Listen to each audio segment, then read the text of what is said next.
మీ business ఏదైనా మీ ఊర్లో promotion చేయాలంటే అది సుమన్ టీవీతోనే సాధ్యం. ఇప్పుడే సంప్రదించండి. రిలయన్స్ ఫౌండర్ ధీరుభాయ్ అంబానీ గారికి చంద్రబాబు నాయుడు గారికి మంచి అనుబంధం ఉండేది. ఆనాడు చంద్రబాబు నాయుడు గారు దావోస్ కెళ్లే ముందల ముంబైకి వెళ్తే అది తెలుసుకున్న ధీరుభాయ్ అంబానీ గారు చంద్రబాబు నాయుడు గారిని స్వయంగా ఆయన ఇంటికి రమ్మని కోరారు. ఆనాడు మీటింగ్ లో టెలికాం రంగంలో మార్పులు వస్తున్నాయి, సంస్కరణలు వస్తున్నాయి, టెలికాం రంగంలో మీరు పెట్టుబడులు పెట్టండి అని కోరటం జరిగింది. గౌరవ ముఖ్యమంత్రి గారు చంద్రబాబు నాయుడు గారు దావోస్ కెళ్ళి 5 రోజులు తిరిగి వచ్చిన తర్వాత ధీరుభాయ్ అంబానీ గారు ఆనాడే ప్రకటించారు, రిలయన్స్ కంపెనీ టెలికాం లో పెద్ద ఎత్తున పెట్టుబడులు పెడుతుందని. అంతేకాదు చంద్రబాబు నాయుడు గారికి నమ్మకంతో ఆనాడు ధీరుభాయ్ అంబానీ గారు టెలికాం రంగంలోకి అడుగు పెట్టారు. ఆ తర్వాత అనుబంధం రిలయన్స్ చైర్మన్ ముఖేష్ అంబానీ గారితో కూడా కొనసాగింది. ప్రజా ప్రభుత్వం ఏర్పడిన తర్వాత నేను ముఖేష్ అంబానీ గారితో, అనంత్తో, అదే విధంగా వేదిక పైన ఉన్న Reliance industries executive director PMS Prasad గారిని కలిసి ఆంధ్ర రాష్ట్రంలో పెద్ద ఎత్తున పెట్టుబడులు పెట్టాలని కోరుతూ జరిగింది. వాళ్ళకి ఒకటే చెప్పా,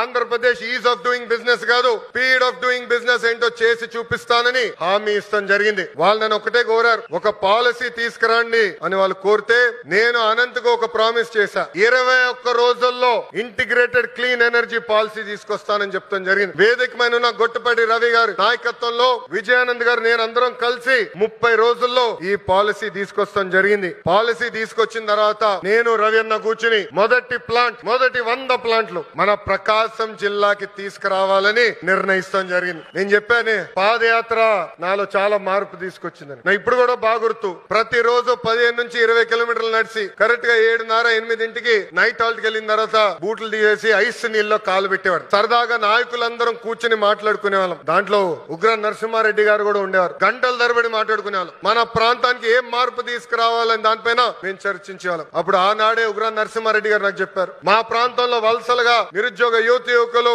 రైతులు ఇతర ప్రాంతానికి వెళ్తున్నారు, దానికి చెక్కు పెట్టాల్సిన బాధ్యత మన పైన ఉంది బాబు అని చెప్పారు. అది గుర్తు పెట్టుకుని నేను గొట్టిపాటి రవి గారు కలిసి మొదటి ప్లాంట్ మన కనిగిరి నియోజకవర్గం తీసుకురావాలని నిర్ణయిస్తాం జరిగింది. చంద్రబాబు నాయుడు గారికి నేను ఫోన్ చేసి, ఎట్టి పరిస్థితుల్లో మేనిఫెస్టోలో మనం ఒక మొదటి హామీ పెట్టాలి, అది 5 సంవత్సరాల్లో 20 లక్షల ఉద్యోగ కల్పనే మన లక్ష్యంగా పెట్టాలని కోరటం జరిగింది.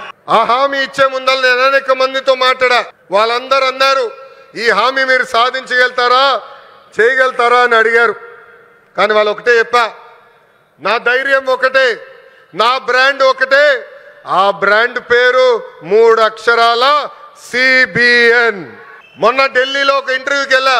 అక్కడున్న విలేకరు నన్ను అడిగాడు, తెలంగాణకి హైదరాబాద్ ఉంది, తమిళనాడుకి చెన్నై ఉంది, కర్ణాటకకి బెంగళూరు ఉంది, ఆంధ్ర రాష్ట్రానికి ఏముందని అడిగారు. అతన్ని ఒకటే చెప్పా, మాకు చంద్రబాబు నాయుడు గారు ఒక బ్రాండ్ ఉన్నాడు, అందుకే మా రాష్ట్రం రూపురేఖలు మేము మార్చబోతున్నామని.